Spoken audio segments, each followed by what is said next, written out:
Hi అండి, అందరికీ నమస్కారం అండి. ఫ్రెండ్స్, మనకి ఇప్పుడిప్పుడే మరొక బ్రేకింగ్ న్యూస్ అప్డేట్ అయితే రావడం జరిగిందండి. అది కూడా ఏపీలో పెన్షన్దారులకు గుడ్ న్యూస్ అంటూ ఇప్పుడే మనకి ఒక లేటెస్ట్ అప్డేట్ అయితే వచ్చిందండి. అయితే ఇందుకు సంబంధించిన పూర్తి వివరాలు అయితే మన వీడియోలో తెలుసుకుందామండి. అంటే రేపు జూలై నెలలో ఇచ్చే పెన్షన్లకు సంబంధించి ఇంటి దగ్గరే పెన్షన్లు ఇస్తారా, లేదా సచివాలయాల్లో పెన్షన్లు ఇస్తారా, లేదా బ్యాంకుల్లో జమ చేస్తారా అనే దానికి సంబంధించిన పూర్తి వివరాలు అయితే మన వీడియోలో తెలుసుకుందామండి. వీడియో మాత్రం ఎక్కడా స్కిప్ చేయకుండా చూడండి ఫ్రెండ్స్, అప్పుడే మనకి పూర్తి సమాచారం అయితే తెలుస్తుంది. ఇక లేట్ చేయకుండా వివరాలకు వెళ్ళిపోదాము. ఫ్రెండ్స్, నాకు ఒక చిన్న రిక్వెస్ట్ ఫ్రెండ్స్, ఇంతవరకు మన ఛానల్ ఇంకా ఎవరైతే సబ్స్క్రైబ్ అయితే చేసుకోలేదు సబ్స్క్రైబ్ అయితే చేసుకోండి. ఎందుకంటే గవర్నమెంట్ నుంచి ఇలాంటి ముఖ్యమైన అప్డేట్స్ ఎప్పటికప్పుడు మీకు తెలియజేస్తూ ఉంటాను. ఇక లేట్ చేయకుండా వివరాలకు వెళ్ళిపోదాము.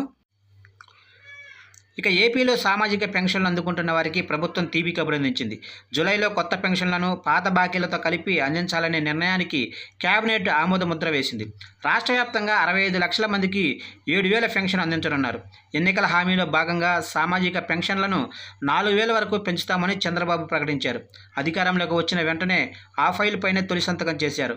ఇక జూలై 1వ తేదీ నుంచి పెన్షన్ల పెంపుపై మంత్రివర్గంలో చర్చించారు. ఇప్పటికే పెన్షన్ల పెంపుపై విస్తృతంగా చర్చించిన ముఖ్యమంత్రి క్యాబినెట్లో ఆమోద ముద్ర వేశారు. సామాజిక పెన్షన్ల కింద ఇచ్చే మొత్తం 3,000 నుంచి 4,000 వరకు పెంచాలని నిర్ణయానికి తొలి క్యాబినెట్లో ఆమోదం తెలిపారు. ఇక జూలై 1 నుంచి పెంచిన పెన్షన్లను ఇంటి వద్దే అందచేయాలని నిర్ణయించారు.